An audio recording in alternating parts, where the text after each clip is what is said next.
The diner smelled like burnt coffee and desperation at 2 a.m. I wiped down the same sticky table for the third time, my fingers pruned from bleach water, my feet screaming inside worn sneakers held together with duct tape. The fluorescent lights buzzed overhead like angry wasps, casting everything in that sickly yellow glow that made even the youngest customers look half dead. I was 23 and felt 50. "Emma, table 6 needs ketchup," Marlene barked from behind the counter, her cigarette-roughened voice cutting through the late-night silence. She didn't look up from her magazine. Some gossip rag about celebrities I'd never be able to afford to care about. "On it," I mumbled, grabbing the plastic bottle from the condiment station. Table 6 was a young mother with hollow eyes and a boy who couldn't have been more than 7. He was drawing on the paper placemat with a stubby crayon, his tongue poking out in concentration. The woman, girl, really, she looked barely older than me, stared out the window at the empty parking lot like she was looking for something. Or someone. Her hands trembled when she reached for her coffee. I'd seen that look before, in my own mirror, back when my ex used to come home with liquor on his breath and rage in his fists. Back when I'd count the tiles on the bathroom floor and wonder if this would be the night he finally went too far. "Here's your ketchup," I said softly, setting it down. "Can I get you anything else? Maybe some pie?" "It's on the house." The boy's eyes lit up. "Can we, Mama?" She shook her head, voice barely a whisper. "We can't accept—" "I insist," I interrupted gently. "Cherry or apple?" "Cherry!" the boy squealed, then immediately looked guilty, like he'd been taught that joy was something to apologize for. I smiled at him. "Cherry it is, sweetheart." I was heading back to the kitchen when the bell above the door chimed. The sound seemed to suck all the air out of the room. 3 men walked in, and everything about them screamed wrong. The first 2 were massive, their shoulders barely fitting through the doorframe. They wore dark suits that probably cost more than I made in 6 months, and their eyes scanned the diner with the cold efficiency of predators. But it was the third man who made my breath catch. He moved like liquid darkness, each step deliberate and measured. His suit was black, not the cheap black of a funeral rental, but the kind of black that absorbed light. Even from across the room, I could smell him. Expensive cologne mixed with something darker. Danger, maybe. Or power. He had the kind of face that belonged in old paintings. Sharp jawline, dark hair swept back, and eyes that seemed to catalog everything in a single glance. When those eyes landed on me, I felt pinned, like a butterfly under glass. Then they moved past me to table 6. The young mother went rigid. Her coffee cup clattered against the saucer. "No," she breathed. "No, no, no, Sarah." The dark-haired man's voice was velvet wrapped around steel. He didn't raise it. Didn't need to. The single word carried more threat than a scream. "You've been avoiding my calls." "Please," she whispered. "Please, I just need more time." "Time?" He moved closer, and I noticed how everyone else in the diner suddenly found their plates fascinating. "Your boyfriend stole from me, $500,000. Did you think there wouldn't be consequences?" The boy had stopped drawing.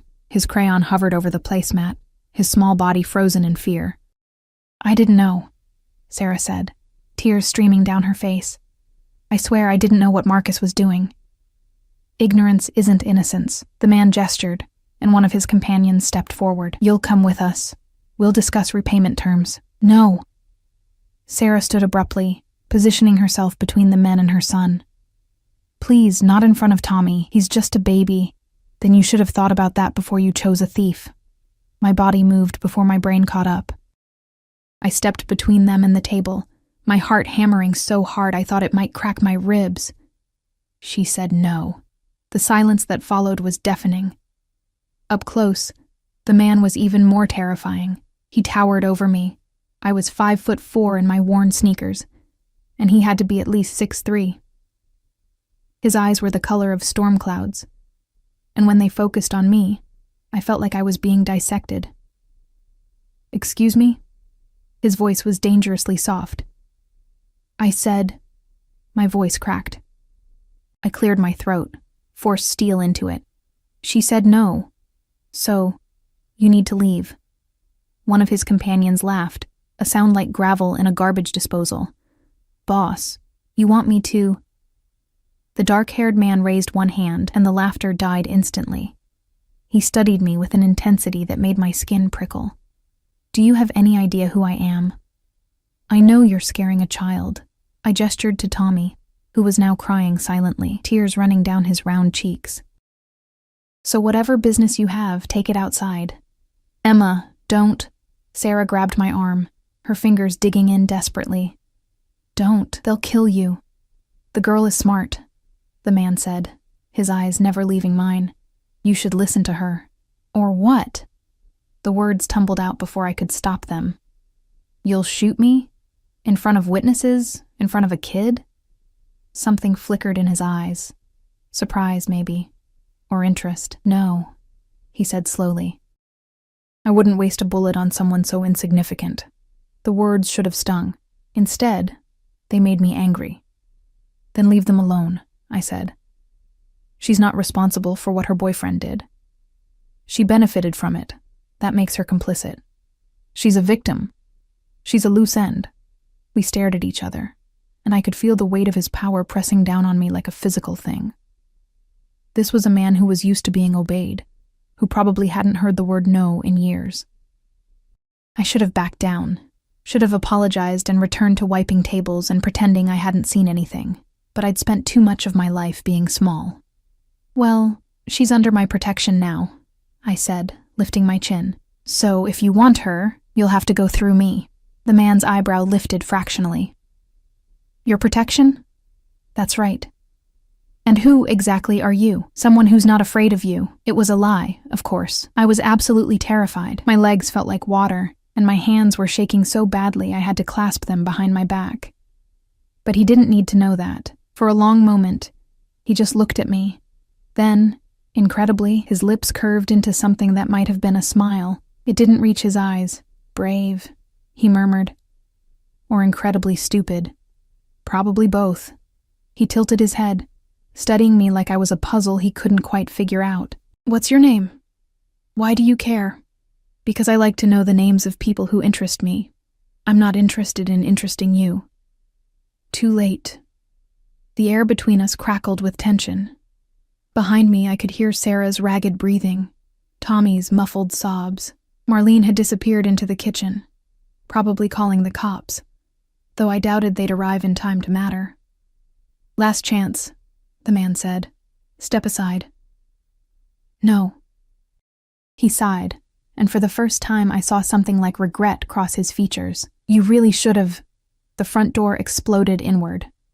Glass rained down like deadly confetti as 4 men in masks burst in, guns drawn. I heard Marlene scream from the kitchen, heard Sarah shriek and grab Tommy, but mostly, I heard the gunshot. It happened in slow motion and at lightning speed simultaneously.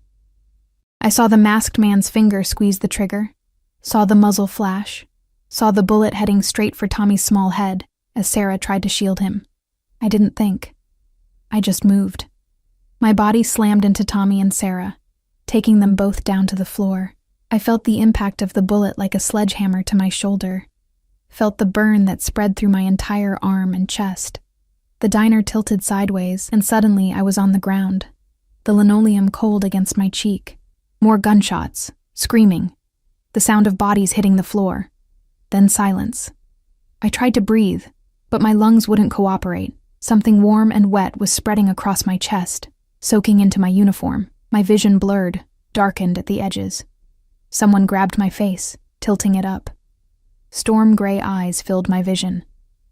"Stay with me," the dark-haired man commanded. His voice seemed to come from very far away. "Do you hear me? Stay with me." I tried to answer, but blood bubbled past my lips instead of words. "Get the car," he barked to someone. "Now." Strong arms lifted me, cradling me against a chest that smelled like expensive cologne and gunpowder. I felt movement, heard the crunch of glass under shoes. "Why?" I heard him mutter, and I wasn't sure if he was talking to me or himself. "Why would you do that?" "Because someone had to," I wanted to say. "Because I was tired of being powerless." But the darkness was pulling me down, and I couldn't fight it anymore. The last thing I heard was his voice, rough with something that might have been fear. You don't get to die. Do you understand me? You don't get to die. Then nothing. I woke up drowning. That's what it felt like. My lungs burning, my throat raw, every breath a fight against some invisible weight pressing down on my chest. I thrashed, or tried to, but my body wouldn't cooperate. My limbs felt like they belonged to someone else, heavy and distant. She's crashing. Get the doctor now.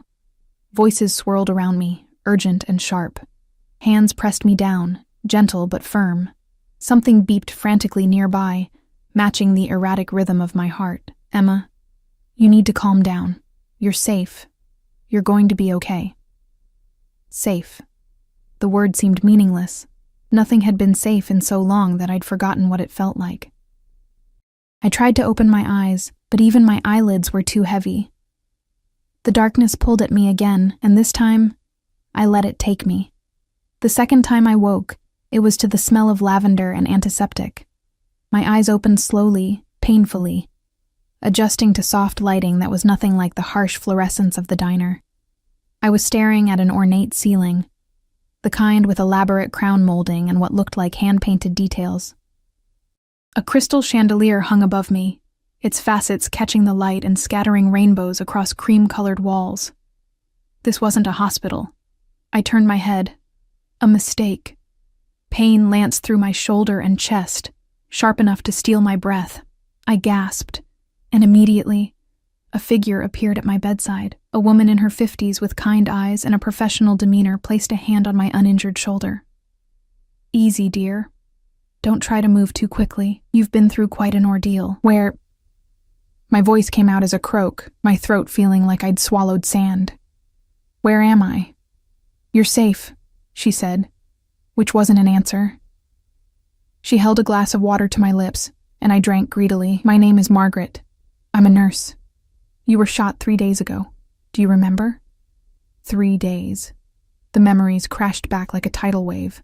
The diner, the men in suits, Sarah and Tommy, the masked gunman, the bullet, the boy, I rasped. Tommy, is he? The child is fine, Margaret assured me. Thanks to you. You saved his life. The relief was so intense it made me dizzy. Or maybe that was the pain medication. Sarah? Also safe. Mr. Moretti made sure of it. Mr. Moretti?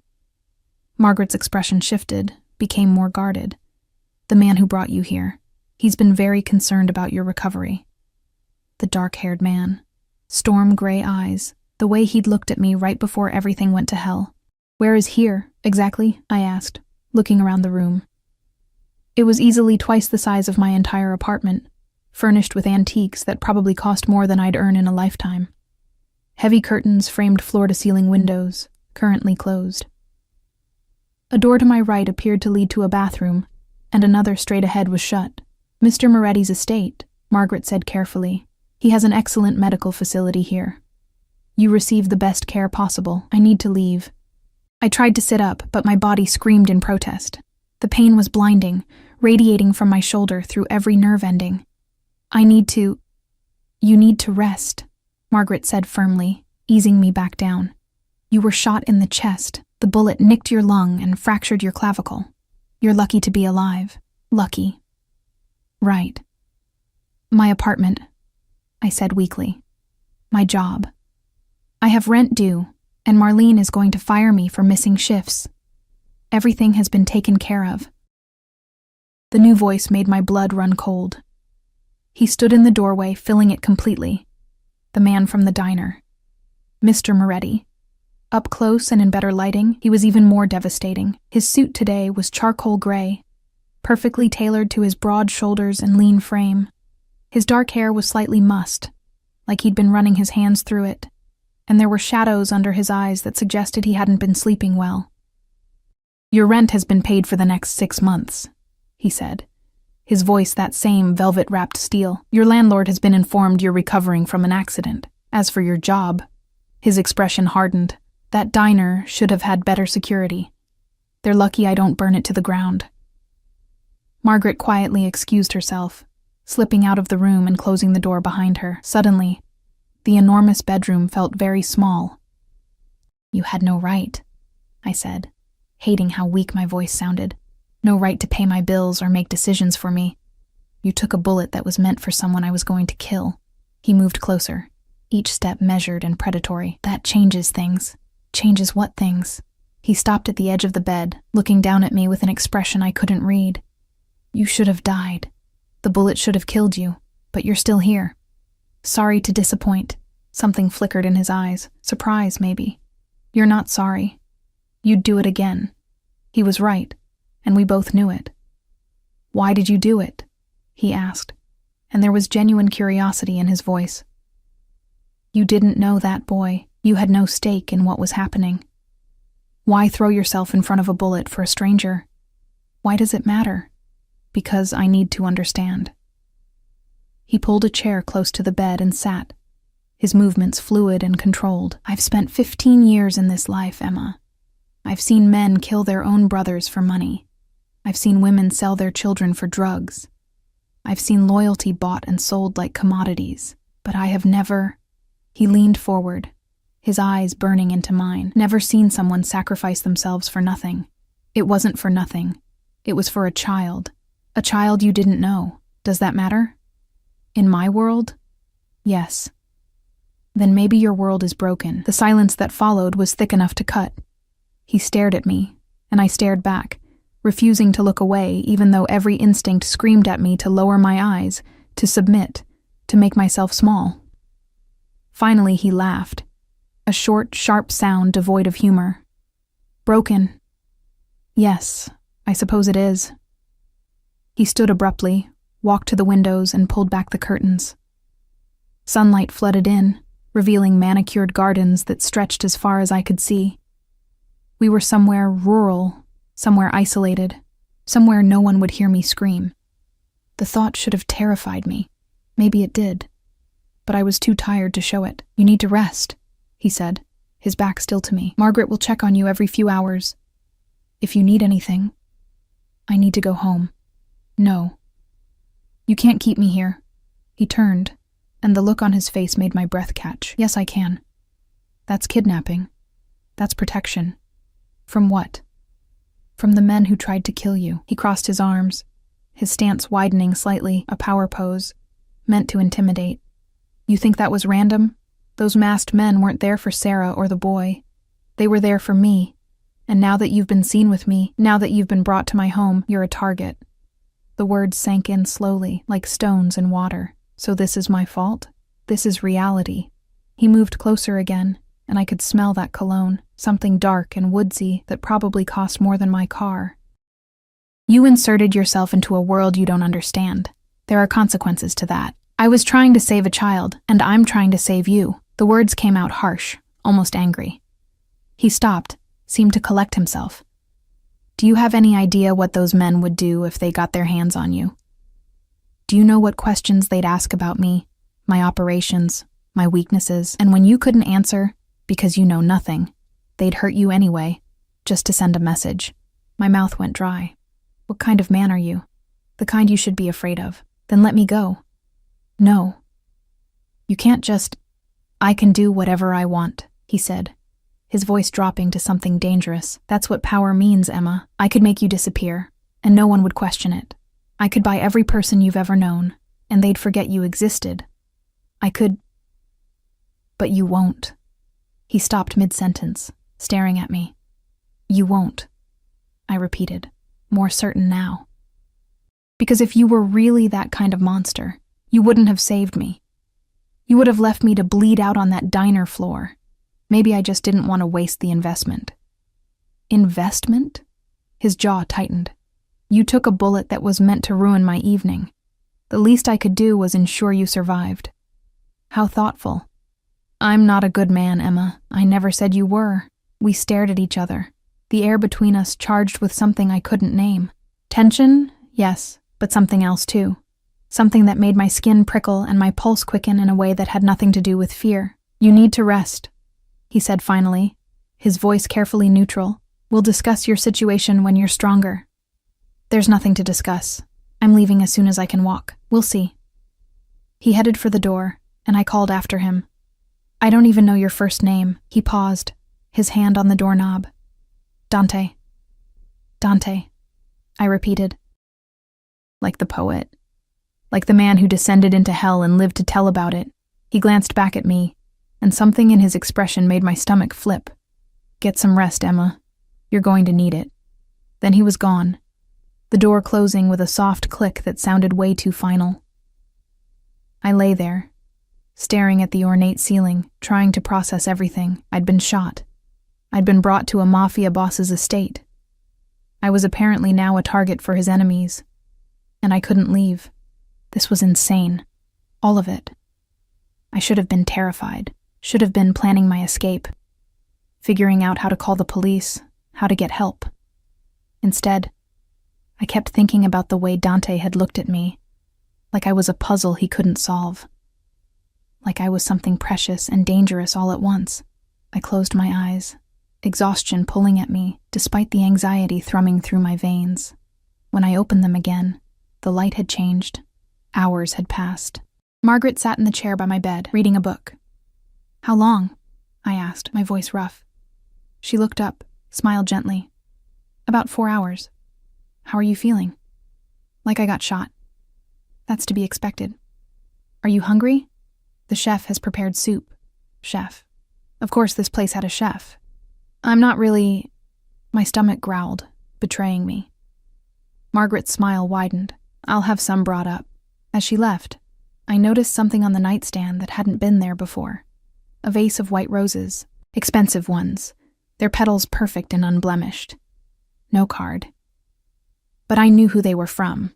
I reached out with my good hand, touched one of the petals.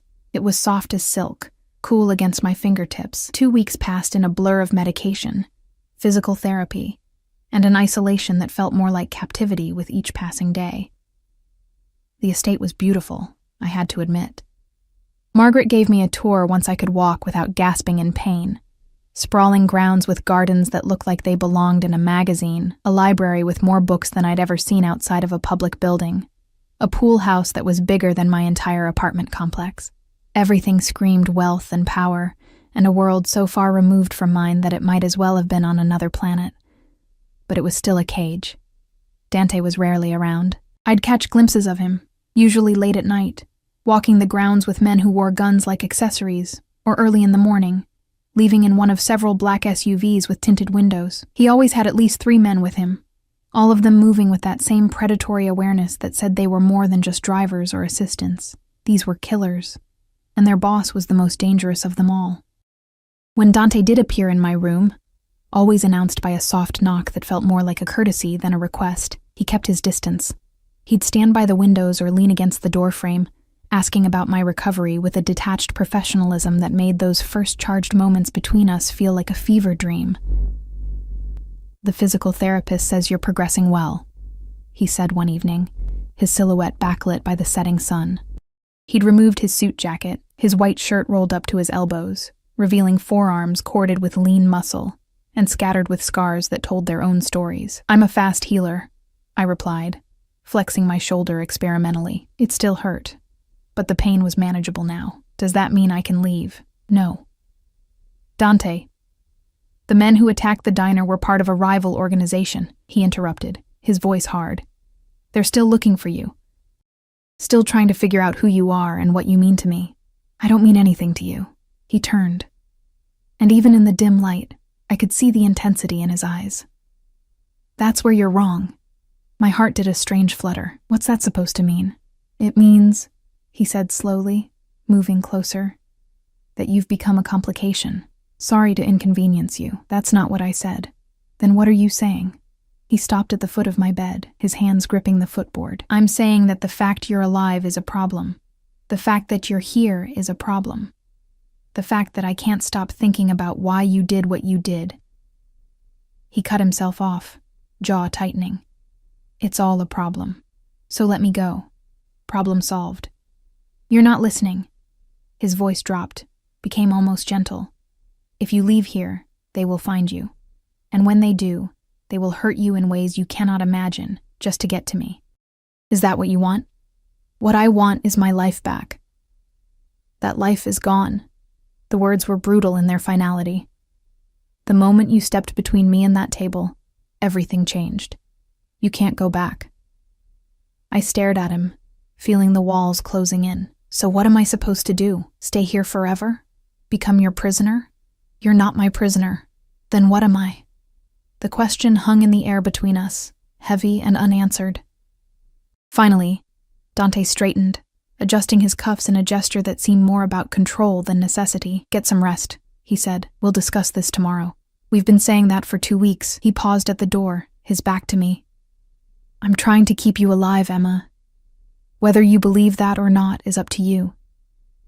Then he was gone, leaving me alone with my frustration and a growing sense that I was missing something important. The next morning, everything changed.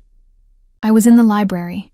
Margaret had finally convinced Dante to let me have some freedom within the house, when I heard raised voices coming from down the hall. Men's voices, angry and sharp. I should have stayed where I was. Should have minded my own business. Instead, I moved closer, pressing myself against the wall near a partially open door. "Can't keep her here indefinitely," someone was saying. Not Dante. Someone else with a voice that sounded like gravel. "The families are asking questions. They want to know why you're protecting some nobody waitress." "She's not a nobody." Dante's voice, cold as ice. "She's a liability." The gravelly voice shot back. "And you know what we do with liabilities. Touch her, and you're dead." The certainty in those words made my breath catch. "Boss, be reasonable. You don't even know her. She's just some girl who..." "She threw herself in front of a bullet meant for a child," Dante interrupted. "When was the last time you did something that wasn't motivated by money or fear?" Silence. "That's what I thought," Dante continued. "She stays. Anyone who has a problem with that can take it up with me personally. And if the Volkov family comes looking, let them come."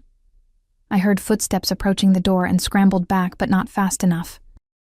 The door swung open fully, revealing Dante and 2 other men, one middle-aged with silver at his temples, the other younger, with a scar running from his eyebrow to his cheek. All 3 of them stared at me. "Eavesdropping?" Dante's tone was unreadable. "Getting exercise," I countered. "Margaret said I should walk more." The scarred man snorted. "She's got balls, I'll give her that." "Marco," Dante said quietly. The name was a warning. Marco raised his hands in surrender. "Just making an observation, boss." Dante turned back to me, his expression carefully neutral. "We need to talk. My office. Now." It wasn't a request. His office was exactly what I'd expected. Dark wood, leather furniture, floor-to-ceiling bookshelves, and an imposing desk that probably cost more than a car. But what caught my attention was the wall of monitors showing security feeds from what had to be dozens of cameras around the property. I was definitely a prisoner, regardless of what he claimed. Dante closed the door behind us, then moved to a bar cart and poured 2 fingers of amber liquid into a crystal tumbler. He downed it in one swallow, then poured another. "How much did you hear?" he asked, his back still to me. "Enough to know that I'm a liability who's causing problems. You're not a liability." That man seemed to think so. Marco, was it? Dante turned, and there was something dark in his expression. "Marco thinks with his fists, not his brain. Ignore him."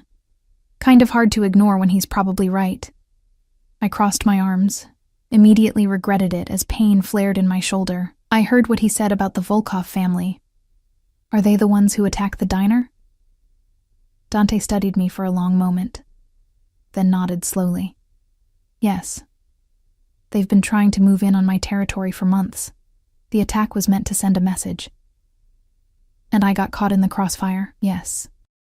"So what happens now?" He set down his glass with a soft click. "Now, we adapt." "What does that mean?" "It means," he said, moving around his desk to stand in front of me, "that we need to make your presence here make sense. We need to give the other families, and the Volkovs, a reason why you're under my protection." My stomach dropped. What kind of reason? He was close now, close enough that I could smell his cologne again, see the flecks of darker gray in his storm cloud eyes. The kind of reason that can't be questioned. "Dante, you're scaring me." "Good. You should be scared." He reached out, tucked a strand of hair behind my ear, The gesture was surprisingly gentle, at odds with the tension in his body. What I'm about to propose, it's not what either of us planned, but it's the only way to keep you safe. Just tell me. He took a breath, and for the first time since I'd met him, I saw something like uncertainty cross his features. You need to marry me. The words didn't make sense. They bounced around in my head like loose change, refusing to settle into any kind of logical order. What? Marriage, he repeated, his voice steady now. All business. A public ceremony, witnessed by all the major families. It's the only way to make you untouchable. You're insane. I'm practical. He stepped back, giving me space to breathe. Think about it, Emma. If you're just some woman I'm protecting, you're a weakness. But if you're my wife, he gestured broadly, you become part of the organization. You become family, and family is sacred, even in this world. I pressed my hands to my temples, trying to stop the room from spinning. This is crazy. We don't even know each other. We know enough. We don't know anything. I don't know your favorite color or your birthday or whether you like dogs or cats or... Blue. March 15th. Dogs. Specifically German shepherds. He moved closer again, his voice softening. And you take your coffee black with 2 sugars. You bite your lip when you're nervous. You have a scar on your left knee from falling off a bike when you were 9. You hate peas but love carrots. Should I continue? I stared at him, speechless. How do you? I pay attention. That's creepy. That's protection. He cupped my face with one hand, his thumb brushing my cheekbone. I need to know everything about you to keep you safe. That's how this works. I don't want to get married, I whispered. I don't want you dead. The brutal honesty of it stole my breath. He wasn't trying to romance me or convince me this was some fairy tale. He was laying out facts, cold and clear. This is temporary, he continued. Once the threat passes, once the Volkovs back down or we come to terms, we can annul it. You can go back to your life, but right now, this is the only option. There has to be another way. There isn't. I pulled away from his touch, moved to the window. Outside, armed men patrolled the grounds. I could see the high walls in the distance, topped with what looked like cameras or sensors. This place was a fortress, and I was trapped inside it. What if I say no? I asked quietly.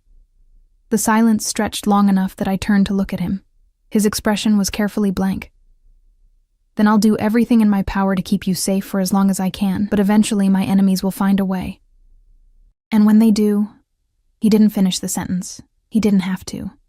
So it's marry you or die. It's marry me or live in constant danger. Always looking over your shoulder, never knowing when someone might put a bullet in your head just to hurt me. He moved to stand beside me at the window. I won't force you, Emma. The choice is yours, but I need you to understand what that choice means. I looked out at the grounds, at this gilded prison I'd somehow become part of. 2 weeks ago, my biggest worry was making rent. Now I was standing in a Mafia boss's office, being asked to marry him to stay alive. This couldn't be real. But the ache in my shoulder was real, the fear was real, and the man standing next to me, radiating barely controlled tension, was very, very real. If I agree, I said slowly. I need ground rules.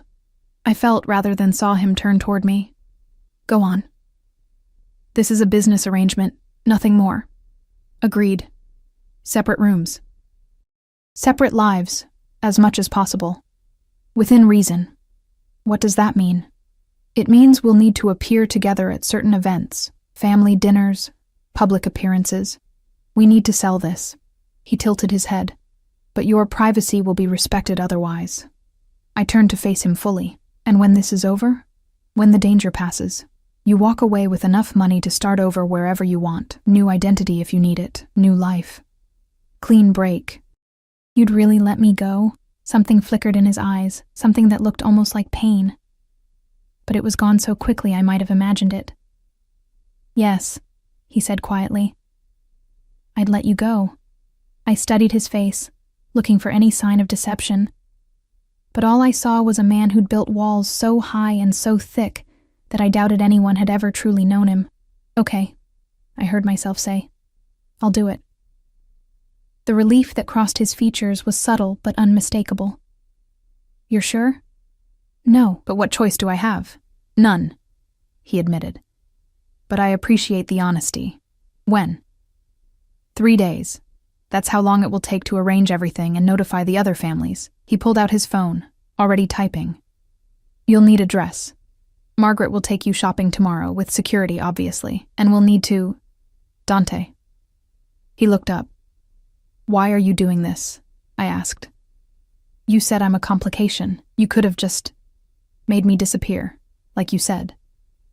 "Why go through all this trouble?" He was quiet for a long moment, his fingers still resting on his phone. "Because you're the first person in 15 years who's done something purely good. No agenda, no angle, just good." He slipped his phone back into his pocket. "And that's rare enough that it's worth protecting." Before I could respond, he headed for the door. "Get some rest. You have a busy few days ahead of you. Dante?" He paused. "What's your favorite color?" He almost smiled. "I thought you didn't care. If I'm going to marry you, even temporarily, I should probably know something about you." "Green," he said after a moment. "The color of the trees in spring. When things come back to life." Then he was gone, leaving me alone with a decision I couldn't take back and a future I couldn't begin to imagine. The wedding dress was a work of art. I stood in front of the full-length mirror in my room, barely recognizing the woman staring back at me. The gown was ivory silk, simple but elegant, with delicate lace sleeves that covered my healing shoulder, and a bodice that fit like it had been painted on. Margaret had swept my hair into an intricate updo, leaving a few tendrils to frame my face, and applied makeup that made me look like someone from a magazine. I looked like a bride. I felt like a fraud. "You're beautiful," Margaret said softly from behind me. There was genuine warmth in her voice, but also sadness. She knew the truth about this arrangement. She had to. Nothing in this house happened without people knowing. "I feel like I'm playing dress-up," I admitted. "Sometimes that's all marriage is, playing a role until it becomes real." I met her eyes in the mirror. "This isn't going to become real." She didn't argue, just adjusted a curl and stepped back. "Mr. Moretti is waiting downstairs. Are you ready?" No. I wasn't ready. I'd never be ready for this, but I nodded anyway. The ceremony was held in the estate's garden, under an arch wrapped in white roses and ivy. There were maybe 50 people in attendance, all men in expensive suits, most with hard eyes and harder expressions. The families, Dante had called them. The people who needed to witness this union to make it legitimate in their world. I walked down a makeshift aisle alone. No father to give me away, no friends to smile and cry happy tears. Just me, in a borrowed dress, about to marry a man I barely knew to stay alive. Dante stood at the altar in a black tuxedo that probably cost more than my car. He looked devastating, like something out of a dark fairy tale, all sharp angles and barely contained power. His hair was slicked back, emphasizing his strong jaw and those storm-gray eyes that tracked my every movement. When I reached him, he extended his hand. I took it, and his fingers wrapped around mine with surprising gentleness. "You look beautiful," he murmured, quiet enough that only I could hear. "You look terrifying," I whispered back. His lips twitched, almost a smile. "Good." The officiant, some family friend who probably did these kinds of arrangements regularly, began speaking. The words washed over me like water, meaningless and distant. I was too focused on Dante's hand holding mine, on the weight of dozens of eyes watching us, on the surreal reality that this was actually happening. "Do you, Dante Alessandro Moretti, take this woman to be your lawfully wedded wife?" "I do." His voice was steady, certain, like he'd made 1,000 promises and kept them all. "And do you, Emma Catherine Hayes, take this man to be your lawfully wedded husband?" I opened my mouth. Nothing came out. Dante's hand tightened around mine. Not painful, but firm, grounding. "I do," I finally managed. "Then by the power vested in me, I now pronounce you husband and wife. You may kiss the bride." Dante's eyes locked onto mine, and I saw the question there. This wasn't part of our arrangement. We'd never discussed this moment, but everyone was watching, waiting. He leaned in slowly, giving me time to pull away. I didn't. Couldn't. His lips met mine in a kiss that was surprisingly soft, almost chaste. It lasted maybe 3 seconds. But in those 3 seconds, I felt something shift, something dangerous and electric that made my heart race for reasons that had nothing to do with fear. When he pulled back, his eyes were darker, intense. "Mrs. Moretti," he said quietly. The name felt like a brand. The reception was held in the estate's ballroom, because of course this place had a ballroom. Crystal chandeliers, a live orchestra, tables laden with food that could have fed my entire neighborhood for a month. It was excessive and ostentatious, and exactly what I'd expected from this world. I sat at the head table next to Dante, picking at food I couldn't taste, smiling at strangers who came to offer congratulations that felt more like assessments. They were measuring me, trying to figure out what game Dante was playing by marrying someone like me. I wondered the same thing. "You're doing well," Dante said quietly, his hand finding mine under the table. The gesture surprised me. We were alone at the table for the moment, everyone else dancing or socializing. He didn't need to touch me, but he did anyway. "I feel like a circus animal," I admitted. "Everyone's staring. They're curious. You're an unknown variable in a world that doesn't like unknowns." "Should I be worried?" "Not while you're wearing my ring." I looked down at my left hand, at the platinum band with an emerald-cut diamond that probably cost more than I'd earn in 10 years. It felt heavy. Foreign.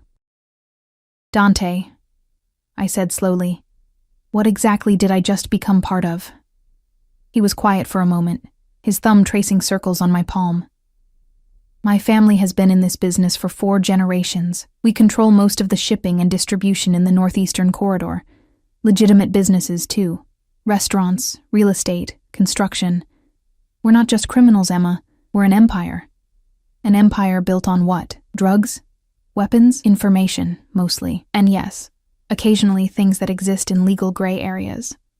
But we have rules. No human trafficking, no children, no innocence." He turned to look at me. "I'm not asking you to approve of what I do. Just to understand that it's more complicated than you think. Is that supposed to make me feel better? It's supposed to make you understand why we can't just walk away from this world. Why the Volkovs attacking me isn't just a personal grudge. It's about territory and power and things that have been brewing for decades." Before I could respond, a man approached our table. He was older, maybe 60, with silver hair and a face that looked like it had been carved from granite. "Dante," he said, his accent thick. Russian, I thought. "Congratulations on your marriage." Every muscle in Dante's body tensed. "Victor, I wasn't sure you'd come. How could I miss such an occasion?" Victor's eyes slid to me, cold and assessing. "Your bride is lovely. So young, so innocent." The way he said innocent made my skin crawl. "Emma," Dante said, his voice carefully controlled. "This is Victor Volkov. Victor, my wife, Emma. Volkov." The name from the conversation I'd overheard. The rival family. "A pleasure," Victor said, though nothing about his expression suggested pleasure. "Tell me, Mrs. Moretti, how did you and Dante meet?" I felt Dante's hand tighten around mine under the table. A warning. "At a diner," I said, keeping my voice steady. I was working the late shift. "A diner." Victor's smile was reptilian. "How charming. And now here you are, married to one of the most powerful men on the East Coast. Quite the upgrade." "Victor," Dante said quietly, "if you have something to say, say it. I'm simply wondering about the timing." Victor's eyes never left me. "Your marriage comes so soon after that unfortunate incident. The shooting. You were there, weren't you, Mrs. Moretti?" My blood ran cold. "She was," Dante confirmed. "She was shot protecting a child. My wife is a hero, or a pawn." Victor leaned closer, and I could smell vodka on his breath. "Tell me, did Dante explain to you what happens to pawns in our world?" "That's enough." Dante stood, and suddenly the entire room seemed to quiet. His hand moved to the small of my back, protective and possessive. You've offered your congratulations. Now leave. Victor held up his hands in mock surrender. Of course. I meant no offense. I simply wanted to meet the woman who's captured your attention so completely. He bowed slightly. Enjoy your wedding night, Mrs. Moretti. I suspect it will be educational. He walked away, and I felt like I could finally breathe again. Are you all right? Dante asked, his hand still on my back. Who was that, really? The man who ordered the hit on the diner. The man who wants me dead. He guided me toward the dance floor. And now, thanks to this marriage, the man who wants you dead too. You could have warned me. If I'd warned you, you would have been terrified, and he would have seen it. Dante pulled me into his arms as the orchestra began a waltz. You did perfectly. You showed him nothing. I showed him everything. I practically froze. You showed him strength. His hand settled on my waist, and we began to move. I'd never waltzed before, but somehow my body followed his lead automatically. He was trying to intimidate you, to make you crack, but you didn't. You looked him in the eye and held your ground. I was terrified. I know. His voice softened, but he didn't. And that's what matters.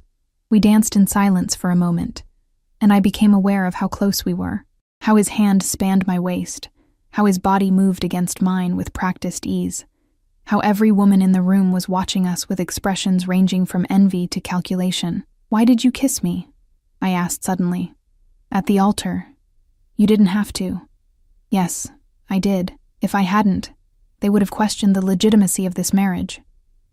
Is that the only reason? His eyes met mine, and something flickered in their depths. Does it matter? I don't know. Then maybe you shouldn't ask questions you're not ready to hear the answers to. The song ended, and we separated, but I could still feel the heat of his hand on my waist, could still smell his cologne mixing with something uniquely him. This was dangerous. All of it. Not just the Volkovs or the threats or the world I'd married into, but the way my body responded to Dante's touch, the way my heart raced when he looked at me, the way I was starting to forget this was just an arrangement. The reception lasted until midnight. By the time the last guest left, I was exhausted, emotionally, physically, completely drained. Margaret appeared to help me out of my dress, but Dante stopped her. I'll help my wife, he said, his voice carrying an edge that made Margaret nod and quickly exit. We stood in my room, which I supposed was now our room, at least for appearances, and the silence was deafening. Turn around, Dante said quietly. I did, feeling his fingers find the zipper at my back. He pulled it down slowly, carefully, his knuckles brushing against my spine. I shivered despite myself. Cold? He asked. No. The dress pooled at my feet, leaving me in just a slip. I crossed my arms over my chest, suddenly aware of how vulnerable I was. I'll sleep in the chair, Dante said, already removing his jacket.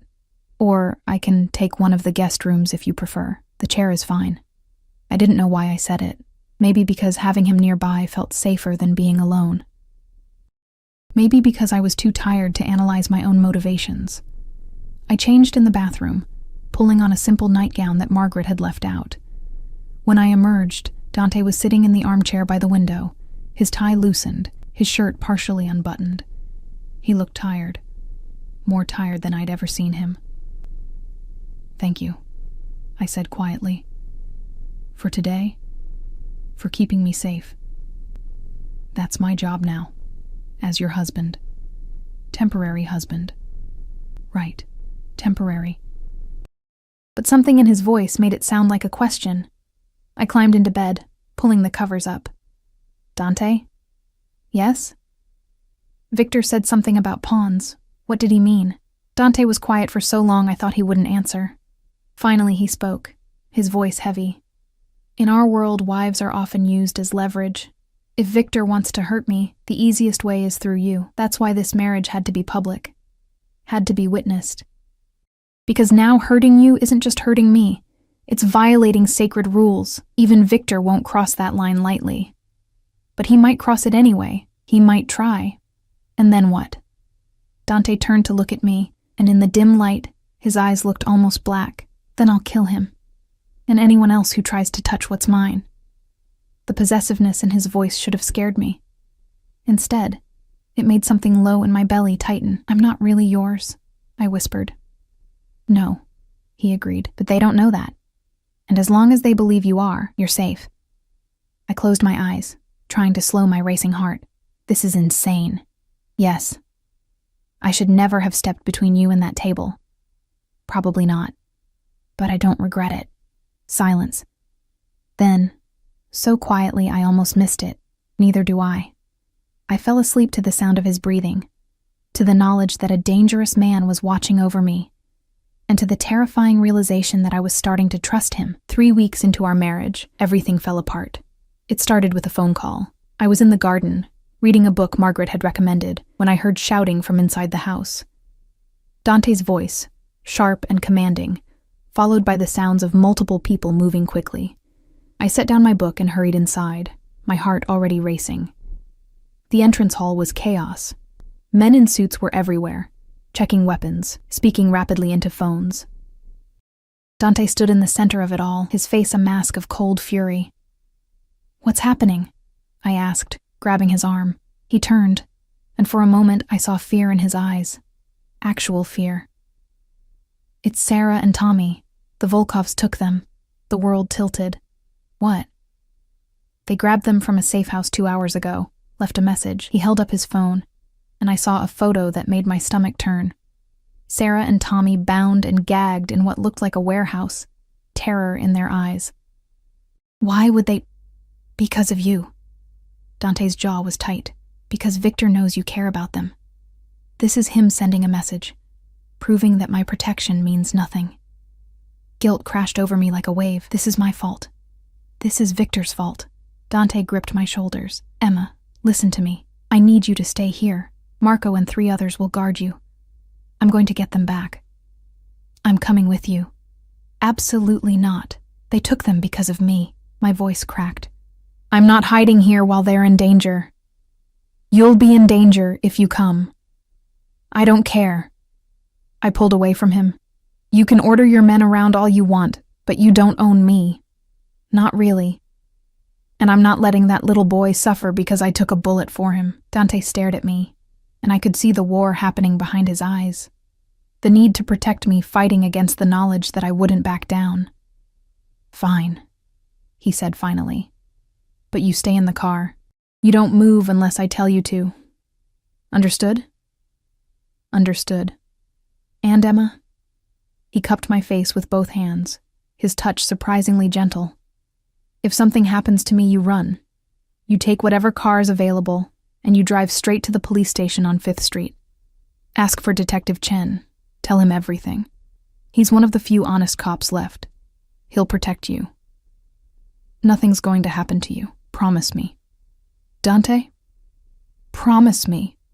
I swallowed hard. "I promise."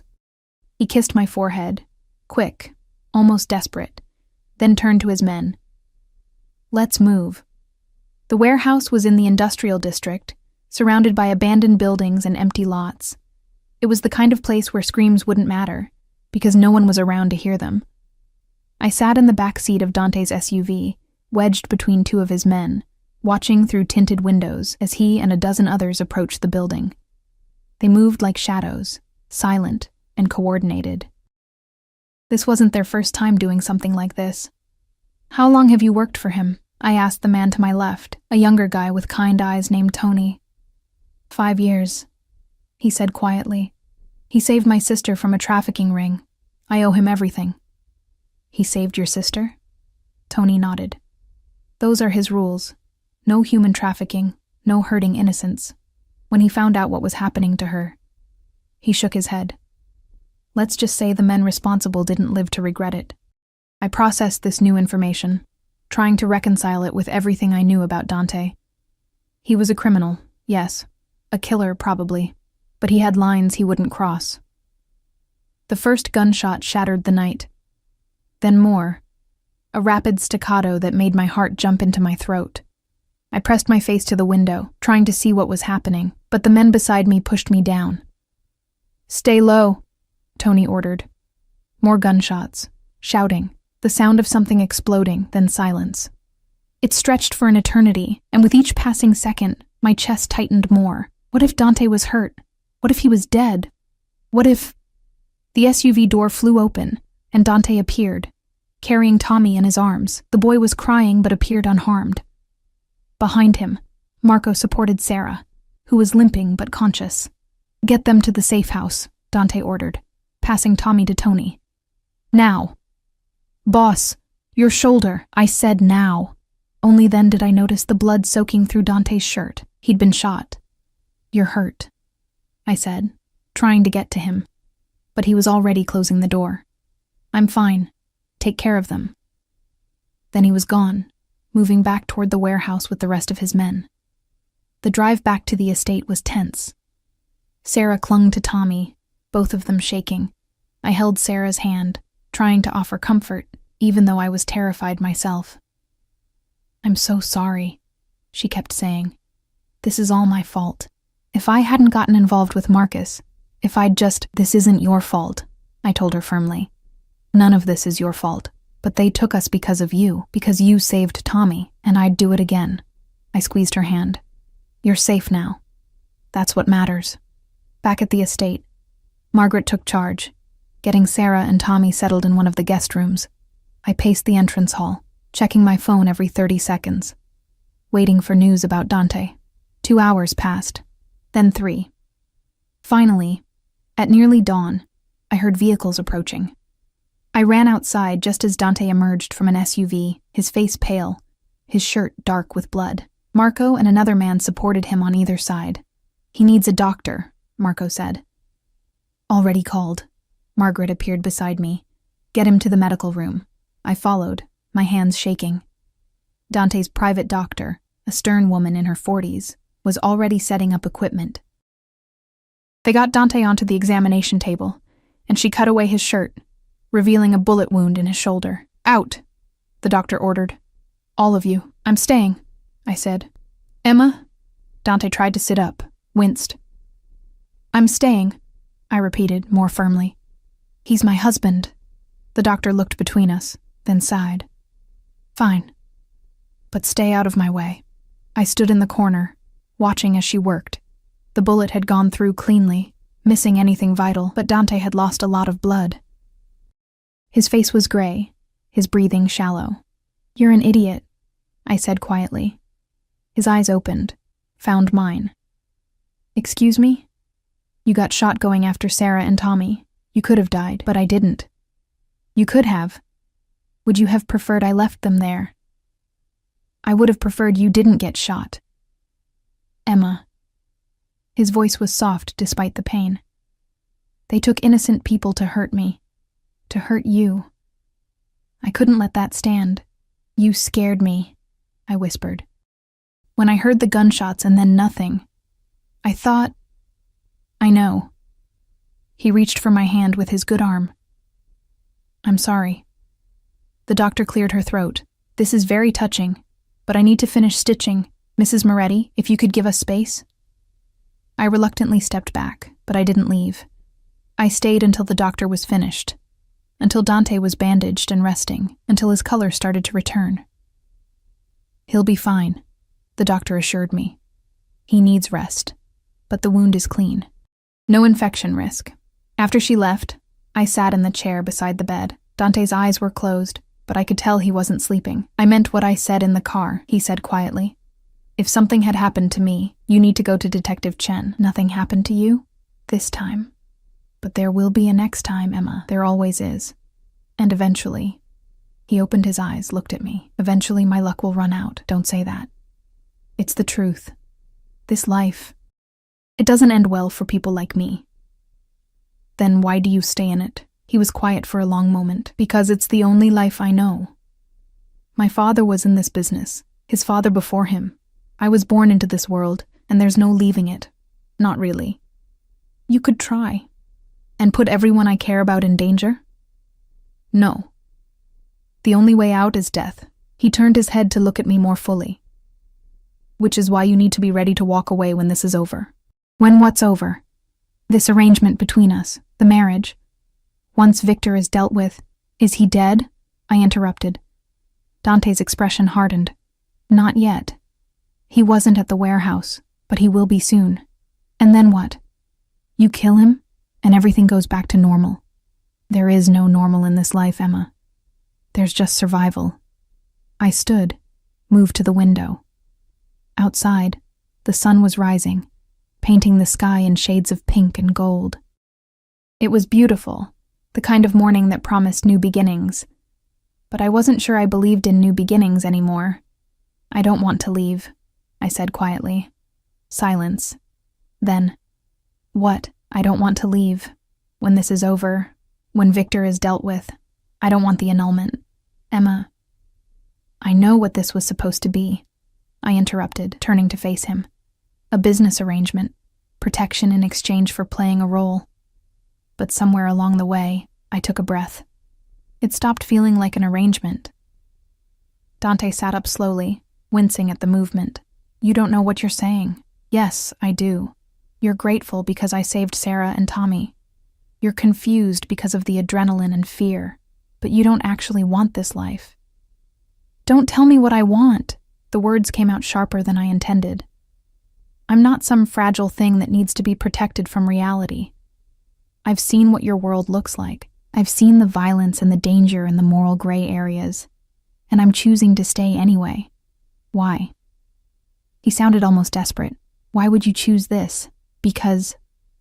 I moved closer to the bed. Because when I'm with you, I don't feel invisible anymore. Because you see me, really see me, in a way no one ever has. Because despite everything, despite all the reasons I shouldn't, I couldn't finish. The word stuck in my throat.